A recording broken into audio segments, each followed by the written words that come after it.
ಇವೆಲ್ಲ 2 marks descriptive type questions.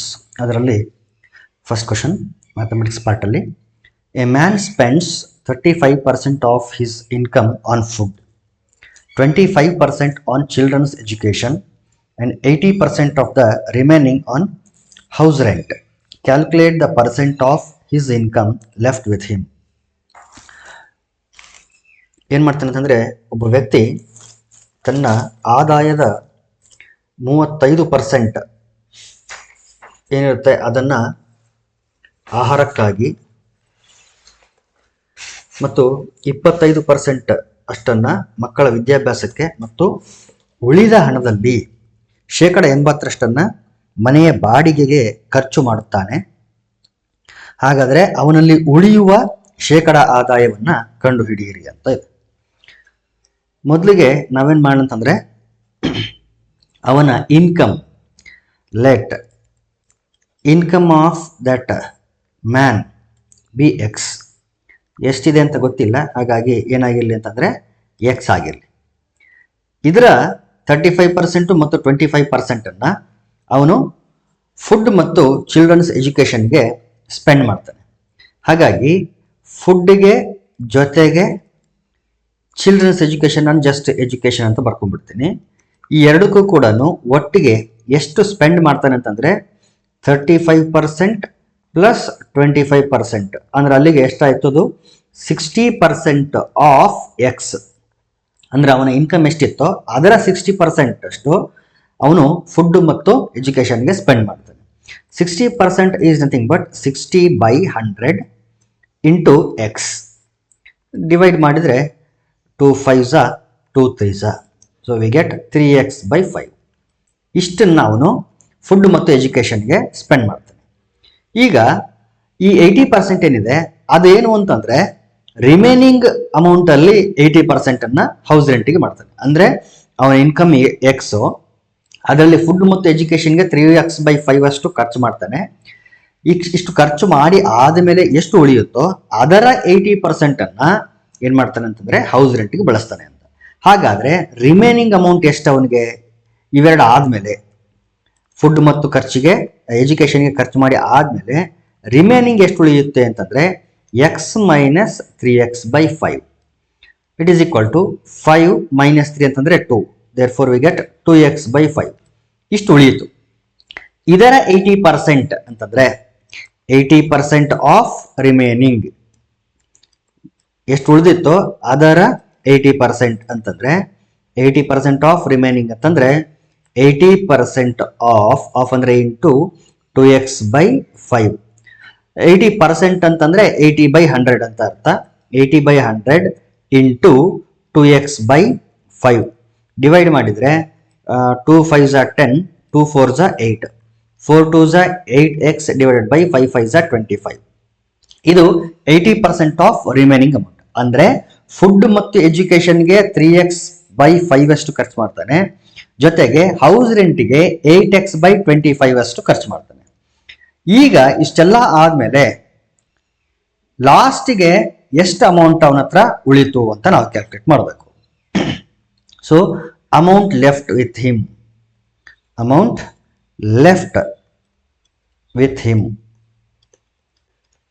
ಅದನ್ನು ನಾವು ಆ್ಯಕ್ಚುಲಿ ಪರ್ಸೆಂಟೇಜಲ್ಲಿ ಕ್ಯಾಲ್ಕುಲೇಟ್ ಮಾಡಬೇಕು. ಅದನ್ನು ನೆಕ್ಸ್ಟ್ ಕ್ಯಾಲ್ಕುಲೇಟ್ ಮಾಡೋಣ.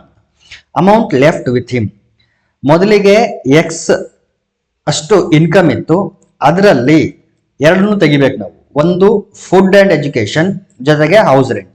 ಸೊ ಎರಡನ್ನೂ ಆ್ಯಡ್ ಮಾಡಿ ನಾವೇನು ಮಾಡಬೇಕಾಗುತ್ತೆ ಅಂತಂದರೆ ಅದನ್ನು ಎಕ್ಸ್ ಅಲ್ಲಿ ಸಬ್ಟ್ರಾಕ್ಟ್ ಮಾಡಬೇಕಾಗುತ್ತೆ. ನಾ ಇಲ್ಲಿ ಸಪ್ರೇಟ್ ಆಗಿ ಆ್ಯಡ್ ಮಾಡ್ಕೊಂಡ್ಬಿಡ್ತೀನಿ. 3x/5 plus 8x/25. 25 ಇದೆ ಅಂತಂದರೆ ಇಲ್ಲಿ 5 ಮಲ್ಟಿಪ್ಲೈ ಮಾಡ್ಕೊಂಡ್ಬಿಡೋಣ. We get 5 3s 15. 15x/25 plus 8x/25. ಎರಡನ್ನೂ ಆ್ಯಡ್ ಮಾಡಿದ್ರೆ 15 ಪ್ಲಸ್ 8 ಅಂತಂದರೆ 23x/25. ಸೊ ಇಷ್ಟು. ಈಗ ಸಬ್ಟ್ರಾಕ್ಟ್ ಮಾಡಿದರೆ 25 ಮೈನಸ್ 23 ಅಂತಂದರೆ 2x/25. ಇದು ರಿಮೈನಿಂಗ್ ಅಮೌಂಟ್. ಎಷ್ಟು ಉಳಿದಿದೆ ಅವನ ಹತ್ರ ಅಂತಂದರೆ 2x/25 ಅಷ್ಟು ಅಮೌಂಟು ಅವನ ಹತ್ರ ಉಳಿದಿದೆ. ಇದನ್ನ ಪರ್ಸೆಂಟೇಜಲ್ಲಿ ಹೇಳಬೇಕು ಅಂತಂದರೆ percent of amount left with him, percent of amount left with him equals to, so ಎಷ್ಟು ಅಮೌಂಟ್ ಉಳಿದಿದೆ divided by total income into 100. So ಈ ರೀತಿ ನಾವು ಕ್ಯಾಲ್ಕುಲೇಟ್ ಮಾಡ್ತೀವಿ. ಎಕ್ಸ್ಗೆ ಎಕ್ಸ್ ಕ್ಯಾನ್ಸಲ್ ಆಗಲಿ, ವಿ ಗೆಟ್ 2/25. ಏನೇನು ಮಾಡಬೇಕು ಅಂತಂದ್ರೆ ಎಷ್ಟು ಉಳಿದಿದೆ ಅಂತಂದ್ರೆ ಇಲ್ಲಿ ಉಳಿತಾಯ divided by total income into 100. 25 1 ಝ 25, 4 ಝ 4 2 ಝ 8. ಹಾಗಾದ್ರೆ ಎಷ್ಟು ಪರ್ಸೆಂಟ್ ಅವನ ಹತ್ರ ಉಳಿಯಿತು ಅಂತಂದ್ರೆ he will be left with 8% of his income. Next question, if A is to B equals to 5:3, find the value of 5A plus 8B divided by 6A minus 7B. ಇಲ್ಲಿ ಕೊಟ್ಟಿರೋದು A is to B equals to 5:3. ಇದನ್ನು ನಾನು ratio ಫಾರ್ಮಲ್ಲಿ ಬರೆದ್ರೆ fraction ಫಾರ್ಮಲ್ಲಿ ಬರೀತೀನಿ. A by B equals to 5/3. From this we can write A equals to B ನ cross multiply ಮಾಡ್ಕೊಂಡ್ರೆ 5B ಡಿವೈಡೆಡ್ ಬೈ 3 ಆಯ್ತು. ಈ A ಈಕ್ವಲ್ ಟು 5B/3 ನ ಇದರಲ್ಲಿ ಹಾಕ್ತೀನಿ, ನಾನು ಇದರಲ್ಲಿ ಸಬ್ಸ್ಟಿಟ್ಯೂಟ್ ಮಾಡ್ತೀನಿ. ಇಲ್ಲಿ ಕೊಟ್ಟಿರೋದೇನು ಅಂತಂದ್ರೆ 5A plus 8B divided by 6A minus 7B ಇದೆ. It is equal to 5 into A ಇಲ್ಲಿದೆಯಲ್ಲ, A ಪ್ಲಸ್ ಅಲ್ಲಿ 5B/3 ಸಬ್ಸ್ಟಿಟ್ಯೂಟ್ ಮಾಡ್ತೀನಿ. 5B/3 ಪ್ಲಸ್ 8B ಹಂಗೆ ಇರಲಿ, whole divided by 6 into 5B/3, ಯಾಕಂದ್ರೆ ಇಲ್ಲೂ ಕೂಡ A ಇದೆಯಲ್ಲ ಹಾಗಾಗಿ, ಮೈನಸ್ 7B.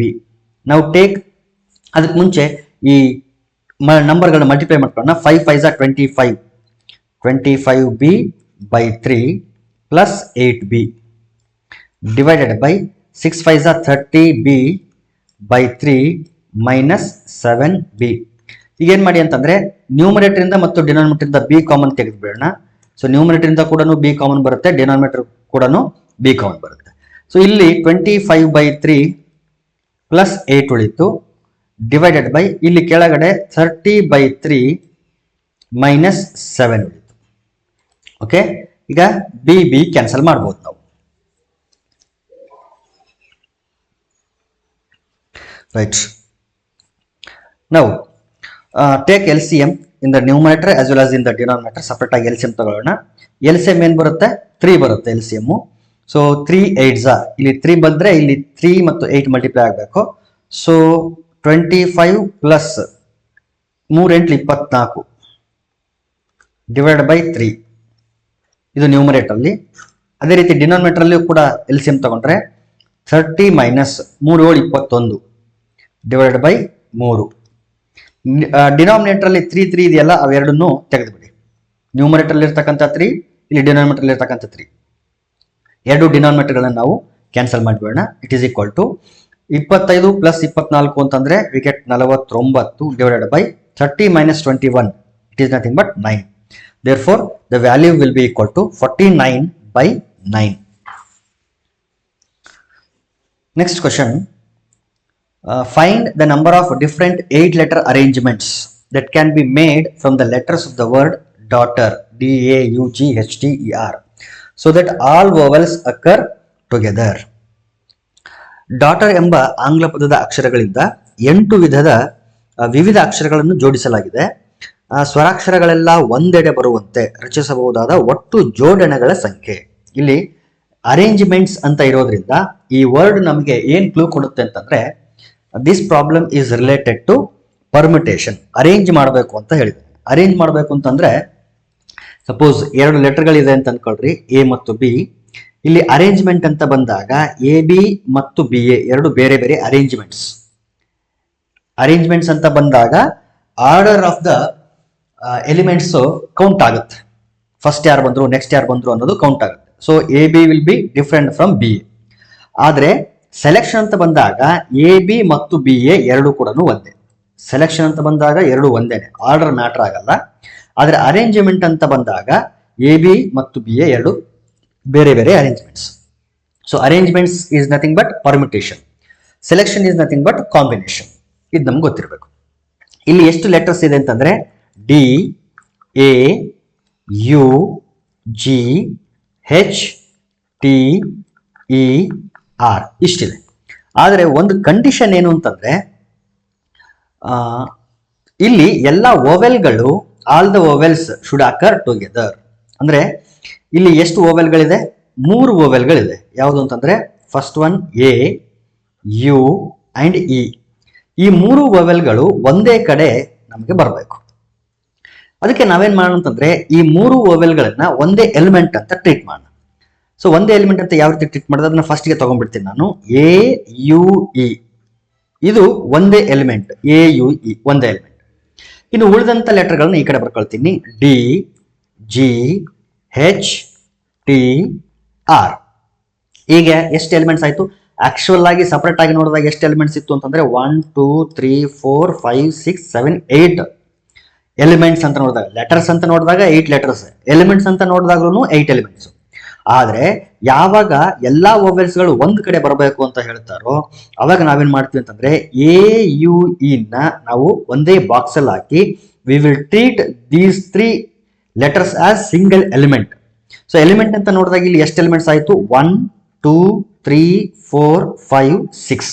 ಸೊ 6 ಎಲಿಮೆಂಟ್ಸ್ ಅಂದ್ರೆ 6 ಎಲಿಮೆಂಟ್ಗಳು ಅಥವಾ 6 ಆಬ್ಜೆಕ್ಟ್ಗಳು ಎಷ್ಟು ಡಿಫ್ರೆಂಟ್ ವೇಸ್ ಅಲ್ಲಿ ಅರೇಂಜ್ ಆಗ್ಬಹುದು ಅನ್ನೋದನ್ನ ನಾವಿಲ್ಲಿ ನೋಡ್ತೀವಿ. ನೋಡಿ, ಈ ರೀತಿ ಅರೇಂಜ್ ಮಾಡಿದಾಗ ಇದು ಒಂದೇ ಎಲಿಮೆಂಟ್ ಅಂತ ಟ್ರೀಟ್ ಮಾಡಿರೋದ್ರಿಂದ ನೀವು ಯಾವುದೇ ರೀತಿ ಅರೇಂಜ್ ಮಾಡಿದ್ರು ಕೂಡ ಈ 3 ಲೆಟರ್ಗಳು ಜೊತೆಗೆ ಬರ್ತವೆ. ಎ ಯು ಇ ಅನ್ನೋದು ಲೆಟರ್ಗಳು ಜೊತೆಗೆ ಬರ್ತವೆ. ಸೊ ಇಲ್ಲಿ ಕಂಡೀಷನ್ ಕೂಡ ಅದೇ ಇರೋದ್ರಿಂದ ನಾವು ಏನ್ ಮಾಡ್ತಿದೀವಿ, ಇದನ್ನ ಒಂದು ಆಬ್ಜೆಕ್ಟ್ ಅಂತ ಟ್ರೀಟ್ ಮಾಡ್ತಿದೀವಿ. ಹಾಗಾದ್ರೆ ಈಗ ನಮ್ಮ ಪ್ರಕಾರ ಎಷ್ಟು ಆಬ್ಜೆಕ್ಟ್ಗಳಾಯ್ತು? 6 objects. So 6 objects can be arranged. ಎಷ್ಟು ಡಿಫ್ರೆಂಟ್ ವೇಸ್ ಅಲ್ಲಿ ಅರೇಂಜ್ ಮಾಡಬಹುದು ಅಂತಂದ್ರೆ arranged in 6 factorial different ways. ಎಷ್ಟು ಡಿಫ್ರೆಂಟ್ ವೇಸ್ ಅಲ್ಲಿ ಅರೇಂಜ್ ಮಾಡಬಹುದು ಅಂದ್ರೆ 6 ಫ್ಯಾಕ್ಟೋರಿಯಲ್. 3 ಎಲಿಮೆಂಟ್ಗಳಿದ್ರೆ 3 ಫ್ಯಾಕ್ಟೋರಿಯಲ್, 4 ಇದ್ರೆ 4 ಫ್ಯಾಕ್ಟೋರಿಯಲ್, 5 ಇದ್ರೆ 5 ಫ್ಯಾಕ್ಟೋರಿಯಲ್. ಸೊ 6 ಆಬ್ಜೆಕ್ಟ್ಸ್ ಅಂತ ಅನ್ಕೊಂಡಿರೋದ್ರಿಂದ 6 ಫ್ಯಾಕ್ಟೋರಿಯಲ್ ಡಿಫ್ರೆಂಟ್ ವೇಸ್ ಅಲ್ಲಿ ಅರೇಂಜ್ ಮಾಡಬಹುದು. But at the same time A U E ಕೂಡ ತಮ್ಮ ಒಳಗಡೆ ತಾವು ಅರೇಂಜ್ ಆಗ್ತಾ ಇರ್ತವೆ. For example A U E ಒಂದ್ ಕಡೆ ಇದೆ, ಜೊತೆಗೆ D G H T R ಅಂತ ಇದೆ. ಇದು ಒಂದು ವರ್ಡ್ ಆಯ್ತು. ಇದೇ ರೀತಿನೇ ಇವೆರಡೆ ತಮ್ಮೊಳಗಡೆ ತಾವೇನೆ ಇಂಟರ್ಚೇಂಜ್ ಆದವು ಅಂತ ಅನ್ಕೊಳ್ರಿ. ಎ ಇ ಯು ಇವು ಆಸ್ ಇಟ್ ಈಸ್ ಇದೆ, D G H T R ಇದೇ ಬೇರೆ ವರ್ಡ್ ಆಯ್ತು.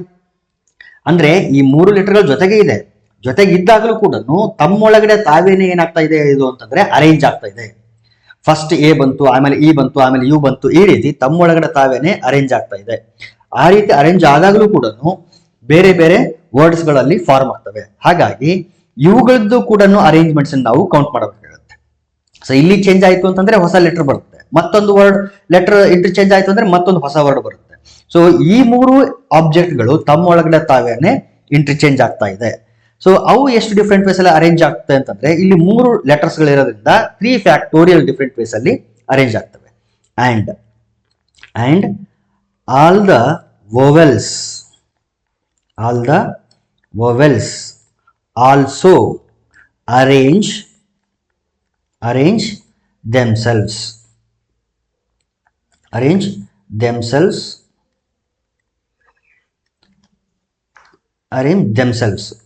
ಸೊ ತಮ್ಮೊಳಗಡೆ ತಾವೇನೆ ಅವು ಅರೇಂಜ್ ಆಗ್ತಾ ಇರ್ತವೆ.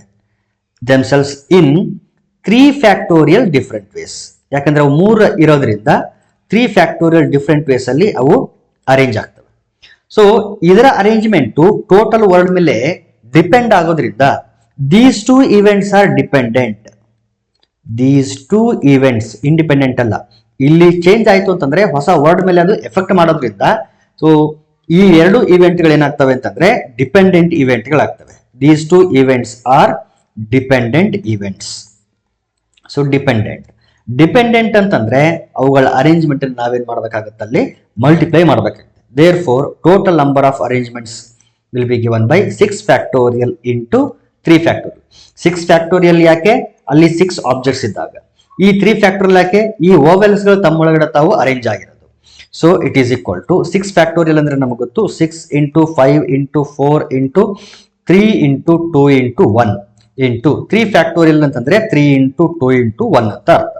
So it is equal to 6 30 30 into 4 ಅಂತಂದ್ರೆ 120, 12 36 360 360 ಇಂಟು 2 ಅಂತಂದ್ರೆ 770 720 ಇಂಟು 3 2 6 6 1 6 6 ಆಯಿತು 6 0 0 6 2 12 ಕ್ಯಾರಿ 1 6 7 42 ಪ್ಲಸ್ 1 43 ಸೊ ಎಷ್ಟು ಡಿಫ್ರೆಂಟ್ ವರ್ಡ್ಸ್ಗಳನ್ನು ನಾವು ಫಾರ್ಮ್ ಮಾಡ್ಬೋದು ಅಂತಂದ್ರೆ 4320 ಡಿಫ್ರೆಂಟ್ ವರ್ಡ್ಸ್ಗಳನ್ನು ನಾವಿಲ್ಲಿ ಫಾರ್ಮ್ ಮಾಡ್ಬೋದು. x equal to 2 and x equal to 0 are the roots of the polynomial f of x equals to 2x cube minus 5x square plus ax plus b. Find the values of a and b. f of x equal to 2x cube minus 5x square plus ax plus b. ಬಹುಪದೋಕ್ತಿಯ ಮೂಲಗಳು x equal to 2 ಮತ್ತು x equal to 0 ಆಗಿವೆ. ಹಾಗಾದ್ರೆ a ಮತ್ತು b ಬೆಲೆಗಳನ್ನು ಕಂಡುಹಿಡಿಯಿರಿ. Roots ಆಗಿದೆ ಅಂತಂದ್ರೆ ಅರ್ಥ the value of function will be equal to 0.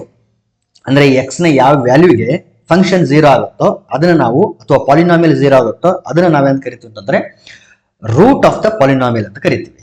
ಈಗ ಎಕ್ಸ್ ಈಕ್ವಲ್ ಟು 2 ಹಾಕಿದ್ರೆ ಇಲ್ಲೆಲ್ಲ ಹಾಕಿ ಸಿಂಪ್ಲಿಫೈ ಮಾಡಿದ್ರೆ ಎಫ್ ಆಫ್ ಎಕ್ಸ್ ವ್ಯಾಲ್ಯೂ ಏನ್ ಬರಬೇಕು ಅಂತಂದ್ರೆ 0 ಬರಬೇಕು. Therefore first X equal to 2 ಹಾಕಿದ್ರೆ 0 ಬರಬೇಕು, ಜೊತೆಗೆ ಎಕ್ಸ್ ಈಕ್ವಲ್ ಟು 0 ಹಾಕಿದ್ರು ಕೂಡ 0 ಬರಬೇಕು ಫಂಕ್ಷನ್ ನ value. Since X equal to 2 is a root, ಇದು ರೂಟ್ ಆಗಿರೋದ್ರಿಂದ this implies f of 2 should be equal to 0. ಹಾಗಾದ್ರೆ f of x ಇಲ್ಲಿದೆ ಅಂತಂದ್ರೆ x ಪ್ಲೇಸ್ ಅಲ್ಲಿ 2 ಹಾಕಿದೀನಿ. ಸೊ x ಪ್ಲೇಸ್ ಅಲ್ಲಿ 2 ಹಾಕಿದ್ರೆ ಅದನ್ನ ನಾನು ಯಾವುದಕ್ಕೆ ಈಕ್ವೇಟ್ ಮಾಡಬೇಕು? 0 ಗೆ ಈಕ್ವೇಟ್ ಮಾಡಬೇಕು. this implies 2 into 2 cube minus 5 into 2 square plus a into 2 plus b equals to 0. further simplify ಮಾಡೋಣ. That implies 2 into 2 cube means 8 minus 5 into 4 plus 2a plus b equals to 0. 8 16 minus 5 4 20 plus 2a plus b equals to 0. 16 minus 20 ಅಂತಂದ್ರೆ minus 4 plus 2a plus b equals to 0. Minus 4ನ right side ತಗೊಳ್ಳೋಣ, plus 4 ಆಗುತ್ತೆ. So that we get 2a plus b equals to 4. Call this as equation number 1. ಇದು ಸದ್ಯಕ್ಕಿರಲಿ. ಇದೇ ರೀತಿ x equal to 0 is also root. Again x equal to 0 is also a root of the equation. Therefore x equal to 0 ಹಾಕಿದಾಗಲೂ ಕೂಡ polynomial ಏನು ಆಗಬೇಕು ಅಂತಂದ್ರೆ 0 ಆಗಬೇಕು. ಸೊ ಎಲ್ಲೆಲ್ಲಿ x ಕಾಣುತ್ತೋ ಅಲ್ಲೆಲ್ಲ 0 ಹಾಕೋಣ. 2 into 0 cube minus 5 into 0 square plus a into 0 plus b equals to 0. 0 cube ಅಂದ್ರೆ 0, 0 into 2 ಅಂದ್ರೆ 0. ಸೊ ಇದರ ವ್ಯಾಲ್ಯೂ 0 ಆಯಿತು. ಅಗೇನ್ 0 ಸ್ಕ್ವೇರ್ 0, 0 into 5 0, ಇದರ ವ್ಯಾಲ್ಯೂ ಕೂಡ 0 ಆಯಿತು. a into 0 again 0, ಇದರ ವ್ಯಾಲ್ಯೂ ಕೂಡ 0 ಆಯಿತು. Finally we get b equal to 0. ಒಂದು ವ್ಯಾಲ್ಯೂ ನಮಗೆ ಸಿಕ್ತು. ನನಗೆ a ಮತ್ತು b ವ್ಯಾಲ್ಯೂನ ಫೈಂಡ್ ಮಾಡಬೇಕಾಗಿತ್ತು. Already we got b equal to 0. Put b equal to 0 in equation 1. Put b equals to 0 in equation number 1. So equation number 1 ಅಲ್ಲಿ substitute ಮಾಡಿದ್ರೆ 2a plus b ಅಂದ್ರೆ 0 equals to 4. 2a plus 0 is nothing but 2a and it is equal to 4. 2 1s are 2 2s are. Therefore the value of a will be equal to 2. Therefore a equals to 2 and b equal to 0 are the values of a and b. Next question is, find the largest number which divides 129 and 545 leaving the remainders 3 and 5 respectively. ಅಂದ್ರೆ ಈ ಎರಡು ನಂಬರ್ಗಳನ್ನ divide ಮಾಡ್ತಾ ಇರಬೇಕು. 129 ಅನ್ನ divide ಮಾಡಿದ್ರೆ 3 reminder ಬರ್ತಿರ್ಬೇಕು. 545 ಅನ್ನ divide ಮಾಡಿದ್ರೆ 5 reminder ಆಗಿ ಉಳಿತಿರ್ಬೇಕು. ಆ ರೀತಿಯ ಲಾರ್ಜೆಸ್ಟ್ ನಂಬರ್ ಅನ್ನ ಫೈಂಡ್ ಮಾಡಬೇಕು. ಎರಡನ್ನೂ ಡಿವೈಡ್ ಮಾಡಬೇಕು ಅಂತಂದ್ರೆ it should B A factor of these two numbers. ಎರಡು ನಂಬರ್ಗಳ ಫ್ಯಾಕ್ಟರ್ ಆಗಿರಬೇಕು. ಎರಡೂ ನಂಬರ್ಗಳ ಫ್ಯಾಕ್ಟರ್ ಆಗಿರಬೇಕು ಅಂತಂದ್ರೆ it should B common factor of these two numbers. Okay, common factor of these two numbers. ಮತ್ತೆ ಅದರಲ್ಲೂ ಅದು ಎಂತ ನಂಬರ್ ಆಗಿರ್ಬೇಕಂತ ಹೇಳ್ತಾನೆ, ಲಾರ್ಜೆಸ್ಟ್ ನಂಬರ್ ಅಂತ ಹೇಳ್ತಾ ಇರೋದ್ರಿಂದ it should be highest common factor. ಮೊದಲು ಫ್ಯಾಕ್ಟರ್ ಎರಡು ನಂಬರ್ ಇಂದ ಡಿವೈಡ್ ಮಾಡಬೇಕಾಗಿರೋದ್ರಿಂದ ಕಾಮನ್ ಫ್ಯಾಕ್ಟರ್, ಲಾರ್ಜೆಸ್ಟ್ ನಂಬರ್ ಆಗಿರ್ಬೇಕಾಗಿರೋದ್ರಿಂದ ಹೈಯೆಸ್ಟ್ ಕಾಮನ್ ಫ್ಯಾಕ್ಟರ್ ಆಗಿರಬೇಕು. ಬಟ್ ರಿಮೈಂಡರ್ ಉಳಿತಾ ಇದೆ ಅಂದ್ರೆ ಅರ್ಥ ಇಲ್ಲಿ 3 ರಿಮೈಂಡರ್ ಉಳಿತಾ ಇದೆ ಅಂತಂದ್ರೆ 3 ಅನ್ನೋ ಕ್ವಾಂಟಿಟಿ ಎಕ್ಸ್ಟ್ರಾ ಇದೆ ಅಂತ ಅರ್ಥ. 129 ಅಲ್ಲಿ 3 ಜಾಸ್ತಿ ಇದೆ. ಇನ್ನು 545 ಅಲ್ಲಿ ಎಷ್ಟು ಜಾಸ್ತಿ ಇದೆ? 5 ಅಷ್ಟು ಜಾಸ್ತಿ ಇದೆ ಅಂತ. ಜಾಸ್ತಿ ಇದ್ರೆ ಅದನ್ನೇನ್ ಮಾಡಿಬಿಡೋಣ, ನಾವು ಮೊದಲೇನೆ ತೆಗೆದುಬೇಡ. ಸೊ 129 ಇಂದ 3 ನ ತೆಗೆದೋಣ, 545 ಇಂದ 5 ನ ಸಬ್ಟ್ರಾಕ್ಟ್ ಮಾಡೋಣ, ನಮಗೆ ಪ್ಯೂರ್ ವ್ಯಾಲ್ಯೂಸ್ ಬರುತ್ತೆ. ಆ ಎರಡು ವ್ಯಾಲ್ಯೂಗಳ ಹೈಯೆಸ್ಟ್ ಕಾಮನ್ ಫ್ಯಾಕ್ಟರ್ ನ ಫೈಂಡ್ ಮಾಡಿ ಅಂತ ಆಕ್ಚುಲಿ ಇಲ್ಲಿ ಕೇಳ್ತಾ ಇರೋದು. ಓಕೆ, ಈಗ 129 ಮೈನಸ್ 3 ಮಾಡಿದ್ರೆ 126 ಬಂತು. Similarly 545 minus 5 we get 540. So highest common factor ನಾವು ಆಕ್ಚುಲಿ ಫೈಂಡ್ ಮಾಡಬೇಕಾಗಿರೋದು highest common factor of 126 and 540. ಇದು ಆಕ್ಚುಲಿ ಫೈಂಡ್ ಮಾಡಬೇಕಾಗಿರೋದು. ರೈಟ್, ನಾವು ಯಾವ ಮೆಥಡ್ ಆದರೂ ಇಲ್ಲಿ ಯೂಸ್ ಮಾಡಬಹುದು. 126 540 ಎರಡು ಈವನ್ ನಂಬರ್ಸು 2 ಇಂದ ಡಿವೈಡ್ ಆಗುತ್ತೆ. 2 6 12, 2 3 6, 2 2 4, 2 7 14, 0 as it is. 63 27 3 ಇಂದ ಡಿವೈಡ್ ಆಗುತ್ತೆ ನೋಡ್ರಿ. ಇವನ್ 9 ಇಂದನೂ ಆಗುತ್ತೆ, 9 ಇಂದ ಹೊಡೆದು ಬಿಡ್ರಿ. 9 7 63, 9 3 27, 3 27 0. 7 ಮತ್ತು 30 ಮತ್ತೆ ಯಾವುದೇ ನಂಬರ್ ಇಂದ ಡಿವೈಡ್ ಆಗಲ್ಲ. ಸೊ ಈ ಎರಡು ನಂಬರ್ನ ಮಲ್ಟಿಪ್ಲೈ ಮಾಡಿಬಿಡೋಣ. 2 9 18. ದೇರ್ಫೋರ್ ಈ ಎರಡೂ ನಂಬರ್ಗಳನ್ನ ಡಿವೈಡ್ ಮಾಡಿದಾಗ ರಿಮೈಂಡರ್ 3 ಮತ್ತು ರಿಮೈಂಡರ್ 5 ಕೊಡ್ತಕ್ಕಂಥ ಲಾರ್ಜೆಸ್ಟ್ ನಂಬರ್ ಯಾವುದು ಅಂತಂದ್ರೆ 18. So this will be the divisor of these two numbers. Next question is in triangle PQR, if angle P minus angle Q equal to 42 degree and angle Q minus angle R equal to 21 degree, find angle P, angle Q and angle R. ರೆಫರೆನ್ಸ್ಗೆ ಒಂದು triangle ತಗೊಳ್ಳೋಣ. ಚಿತ್ರ ಮುಂದೆ ಇದ್ರೆ solve ಮಾಡೋದಕ್ಕೆ ಒಂದಷ್ಟು easy ಆಗುತ್ತೆ ಅಷ್ಟೇ. ಇಲ್ಲಿ ಒಂದು ಟ್ರಯಾಂಗಲ್ ಇದೆ PQR. Since it is a triangle, sum of all the angles of this triangle will be equal to 180 degree. So ಒಂದು ಡಾಟಾ ನಮಗೆ ಗೊತ್ತಾಯಿತು. Angle P plus angle Q plus angle R equals to 180 degree. ಇದನ್ನ equation number 1 ನೋಡ್ಕೊಂಡ್ರಿ. Also given ಏನ್ ಕೊಟ್ಟಿದ್ದಾರೆ, ಎರಡು ಈಕ್ವೇಶನ್ಗಳನ್ನ ಕೊಟ್ಟಿದ್ದಾರೆ. Angle P minus angle Q equals to 42 degree ಅಂತ ಕೊಟ್ಟಿದ್ದಾರೆ. ಇಲ್ಲಿಂದ ನಾನೇನ್ ಮಾಡ್ತೀನಿ ಅಂತಂದ್ರೆ P ನ ಎಕ್ಸ್ಟ್ರಾಕ್ಟ್ ಮಾಡ್ಕೊಳ್ತೀನಿ. ಬೇಡ, P ಆಸ್ ಇಟ್ ಈಸ್ ಇಲ್ಲಿ Q ನೇ ಸಬ್ಸ್ಟಿಟ್ಯೂಟ್ ಮಾಡೋಣ. ಇದರಿಂದ Q ನ ಸಬ್ಸ್ಟಿಟ್ಯೂಟ್ ಮಾಡ್ತೀನಿ, ಇದರಿಂದ R ವ್ಯಾಲ್ಯೂನ ಸಬ್ಸ್ಟಿಟ್ಯೂಟ್ ಮಾಡ್ತೀನಿ. ಸೊ ಎಲ್ಲಾನು ಇನ್ ಟರ್ಮ್ಸ್ ಆಫ್ P ಆಗೋದ್ರಿಂದ we will get the value of P. So angle Q minus ಇದೆಯಲ್ಲ, ಇದು ಈ ಕಡೆ ತಗೊಳ್ತೀನಿ, ಪ್ಲಸ್ ಆಯ್ತು. 42 ಈ ಕಡೆ ಬರಲಿ, ಇದು ಈ ಕಡೆ ಬರಲಿ, ಇದು ಈ ಕಡೆ ಬರಲಿ. ಸೊ ಇದು ಈ ಕಡೆ ಬಂದ್ರೆ ಮೈನಸ್ 42 ಆಗುತ್ತೆ. ಆಂಗಲ್ P ಮೈನಸ್ 42 ಆಯ್ತು. ಮೈನಸ್ ಆಂಗಲ್ Q ಈ ಕಡೆ ಬಂದಾಗ ಪ್ಲಸ್ ಆಂಗಲ್ Q ಆಯ್ತು. ಓಕೆ, ಇದು ಈಕ್ವೇಶನ್ ನಂಬರ್ 2 ಆಗಿರಲಿ. ಸಿಮಿಲರ್ಲಿ ಇದನ್ನು ತಗೊಳ್ಳೋಣ. ಅಗೇನ್ ಯಾವುದು ಅಂತಂದ್ರೆ angle Q minus angle R equals to 21 degree ಇದೆ.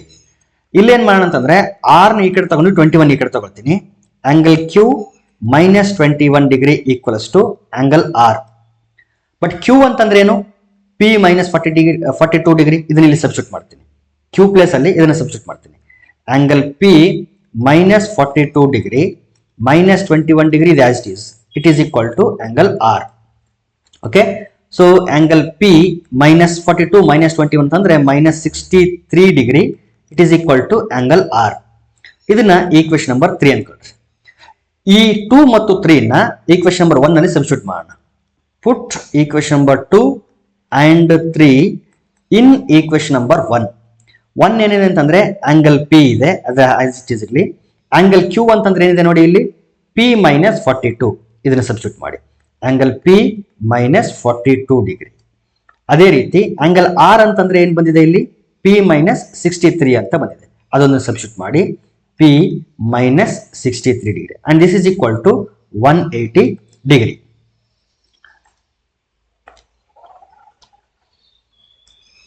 ಫರ್ದರ್ P ಪ್ಲಸ್ P ಅಂದ್ರೆ 3 times of angle P. 3 times of angle P. ಇಲ್ಲಿ ಮೈನಸ್ 42 ಇದೆ, ಇಲ್ಲಿ ಮೈನಸ್ 63 ಇದೆ. ಎರಡು ಮೈನಸ್ ಇರೋದ್ರಿಂದ ಆಡ್ ಮಾಡಬೇಕು ನಾವು. 60 40 100 2 3 ಅಂದ್ರೆ 5 105 minus 105 it is equal to 180 degree, and 3 times of angle P is equal to 180 minus ಈ ಕಡೆ ತಗೊಳ್ಳೋಣ ಪ್ಲಸ್ 105. ಎಲ್ಲ ಡಿಗ್ರೀಸ್ ಇರ್ತದೆ, ಕೆಲವೊಮ್ಮೆ ಬರಿತೀನಿ ಕೆಲವೊಮ್ಮೆ ಬರೀದಲ್ಲ, ಸ್ವಲ್ಪ ಅವಸರದಲ್ಲಿ ಹಂಗಾಗಿರುತ್ತೆ ಅಷ್ಟೇ. 3 times of angle P is equal to 100 200 285 285. Divide ಮಾಡಿ 3 1s 3 9s 27 3 5s 15. therefore angle P is equal to 95 degree. ಒಂದು ಆಂಗಲ್ ನಮಗೆ ಸಿಕ್ತು. ಈ ಆಂಗಲ್ P ನ ನಾವು ಬೇರೆ ವ್ಯಾಲ್ಯೂಸ್ ಅಲ್ಲಿ ಸಬ್ಸ್ಟಿಟ್ಯೂಟ್ ಮಾಡೋಣ. P ಎಲ್ಲಿದೆ? ಆಂಗಲ್ 2 ನಲ್ಲೂ ಇದೆ, ಆಂಗಲ್ 3 ನಲ್ಲೂ ಎಷ್ಟು ಬಂದಿದೆ? 95 ಬಂದಿದೆ. ನೆನ್ಪಿಟ್ಕೊಳ್ರಿ, ಅದು 95. ಈ 95 ಅನ್ನ ಪುಟ್ angle P equal to 95 degree in equation number 2. equation 2 ನಲ್ಲಿ ಹಾಕಿದ್ರೆ Q ಸಿಗುತ್ತೆ. therefore angle Q equal to P minus 42 ಅಂತ ಇದೆ. P ಎಷ್ಟಿದೆ? 95. therefore 95 minus 42 that is equal to 53. 5 ರಲ್ಲಿ 2 3 3 9 so 52 degree. angle P ಸಿಕ್ತು. ಈಗ angle Q ಸಿಕ್ತು. again put angle P equal to 95 degree in equation number 3. ಇದರಲ್ಲಿ substitute ಮಾಡಿ angle R ಸಿಗುತ್ತೆ ನಮಗೆ. So angle R equal to P minus 63 ಅಂತ ಇದೆ. P ಅಂದ್ರೆ 95 degree minus 63 degree. therefore angle R equal to 5 ರಲ್ಲಿ 3 ಹೋದ್ರೆ 2, 9 ರಲ್ಲಿ 6 ಹೋದ್ರೆ 3, 32 degree. therefore PQR are 95 degree, 53 degree and 32 degree.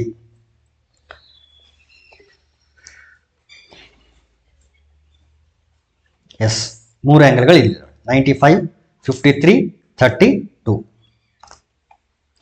In figure PQRS is an isosceles trapezium. Find x and y. Isosceles trapezium ಅಂತಂದ್ರೆ ಎರಡು ಸೈಡ್ಗಳು equal ಆಗಿರುತ್ತೆ. ನಾನ್ parallel sides ಏನಿರುತ್ತಲ್ಲ, ಆ ನಾನ್ parallel ಸೈಡ್ಗಳು equal ಆಗಿರುತ್ತೆ. ಇಲ್ಲಿ ನಾನ್ ಪ್ಯಾರಲಲ್ ಸೈಡ್ಸ್ ಅಂತಂದ್ರೆ SP and RQ. These two are non parallel sides and these two will be equal. Okay. ಇಲ್ಲಿ ನೋಡಿ SR ಮತ್ತು PQ, these two are parallel. ಈ SP ನ ನಾವೇನಾದ್ರೂ ಟ್ರಾನ್ಸ್ವರ್ಸ್ ಅಂತ ಅನ್ಕೊಂಡ್ರೆ, ಈ ಟ್ರಾನ್ಸ್ವರ್ಸ್ ಇಂದ ಫಾರ್ಮ್ ಅಂತ ಇಂಟೀರಿಯರ್ ಆಂಗಲ್ಸ್, ಇಲ್ಲಿ ಎರಡು ಇಂಟೀರಿಯರ್ ಆಂಗಲ್ಸ್ಗಳು on the same side of transverse. Transverse ಅಲ್ಲಿ ಪಾರ್ಸ್ ಆಗಿ ಹೋಗಿರುತ್ತೆ, ಅದರ ಒಂದೇ ಕಡೆ ಫಾರ್ಮ್ ಅಂತ ಇಂಟೀರಿಯರ್ ಆಂಗಲ್ಸ್ ಗಳ ಸಮ್ ಯಾವಾಗಲೂ ಎಷ್ಟು ಡಿಗ್ರಿ ಇರುತ್ತೆ ಅಂದ್ರೆ 180 ಡಿಗ್ರಿ ಇರುತ್ತೆ. therefore angle S plus angle P will be equal to 180 degree. angle S plus angle P will be equal to 180 degree. ಯಾಕಂತಂದ್ರೆ angles on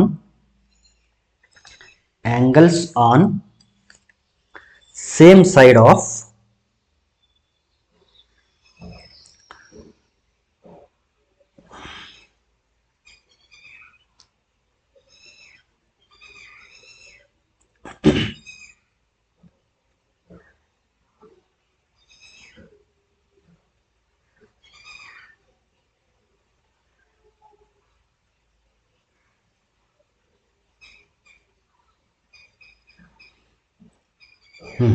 yes, angles on same side of transversal.